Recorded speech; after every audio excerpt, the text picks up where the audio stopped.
আমাৰ চন্দ্ৰ যদি তৎক্ষণাত নাইকিয়া হৈ যায় বা নষ্ট হৈ যায়, তেন্তে আমাৰ ওপৰত আৰু পৃথিৱীৰ ওপৰত কেনেধৰণৰ প্ৰভাৱ পৰিব?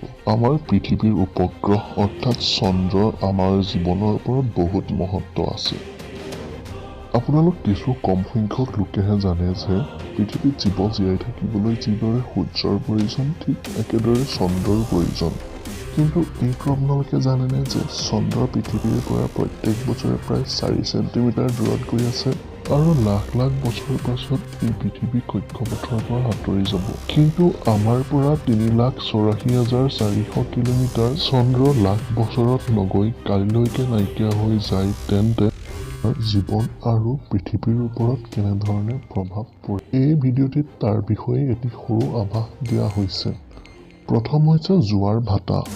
জোৱাৰ ভাটা চন্দ্ৰৰ দ্বাৰা হোৱা এটা মহত্বপূৰ্ণ ঘটনা। যেতিয়া চন্দ্ৰ পৃথিৱীৰ নিকট আহি যায়, তেতিয়া চন্দ্ৰৰ গুৰুত্বাকৰ্ষণ বলে পৃথিৱীৰ ওপৰত এক প্ৰভাৱ পেলায় আৰু তাক নিজৰ ফালে আনিবলৈ চেষ্টা কৰে, কিন্তু টান মাটি ওপৰলৈ আহিব নোৱাৰে। সাগৰৰ পানী আকৰ্ষণৰ ফলত উফন্দি উঠে। সূৰ্যও এনেকুৱা কৰে। জোৱাৰ ভাটা সমুদ্ৰ জীৱনৰ অতি আৱশ্যক। যদি চন্দ্ৰ নাথাকে, তেন্তে জোৱাৰ ভাটা কমি যাব আৰু সূৰ্যৰ বাবেহে সৰু সৰু জোৱাৰ ভাটা পৰিলক্ষিত হোৱা দেখা যাব। ইয়াৰ ফলত সমুদ্ৰ জীৱনত বহুতো প্ৰভাৱ পৰিব। চন্দ্ৰৰ আৰু এটা মহত্বপূৰ্ণ কাৰ্য আছে। ই কিছু পৰিমাণে হেলনীয়া। আমাৰ পৃথিৱীখন 23.5 ডিগ্ৰী হেলনীয়া অৱস্থাত আছে। আমাৰ পৃথিৱীখন সম্পূৰ্ণ চিধা অৱস্থাত নাই। এই হেলনীয়া অৱস্থা চন্দ্ৰৰ দ্বাৰাহে হয়। ইয়াৰ ফলতেই বতৰৰ সাল সলনি হয়। চন্দ্ৰৰ গুৰুত্বাকৰ্ষণ বলৰ কাৰণেই আমাৰ পৃথিৱী লাখ লাখ বছৰ 23.5 ডিগ্ৰী হেলনীয়া হৈ আছে আৰু ই কেতিয়াও ইফাল সিফাল নহয়।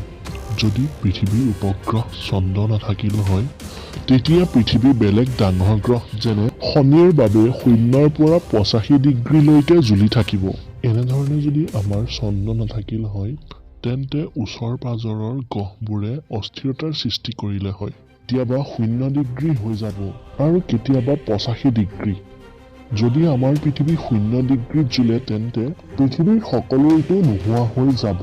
আৰু যদি 85 ডিগ্ৰীত ঘূৰে, তেন্তে পৃথিৱীৰ আধা অংশ ছমাহলৈ ৰাতি হৈ থাকিব আৰু বহুত ঠাণ্ডা পৰিব। তাৰ পিছত আগন্তুক ছমাহ দিন হৈ থাকিব আৰু তাপমাত্ৰা বৃদ্ধি পাব।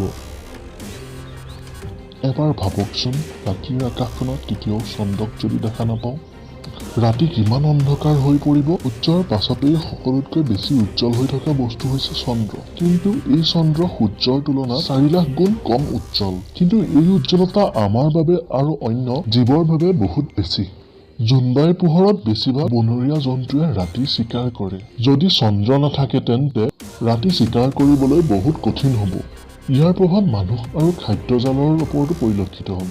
আমাৰ পৃথিৱীয়ে নিজৰ কক্ষপথত ঘূৰোতে এপাক সম্পূৰ্ণ কৰিবলৈ 24 ঘণ্টা সময় লয়।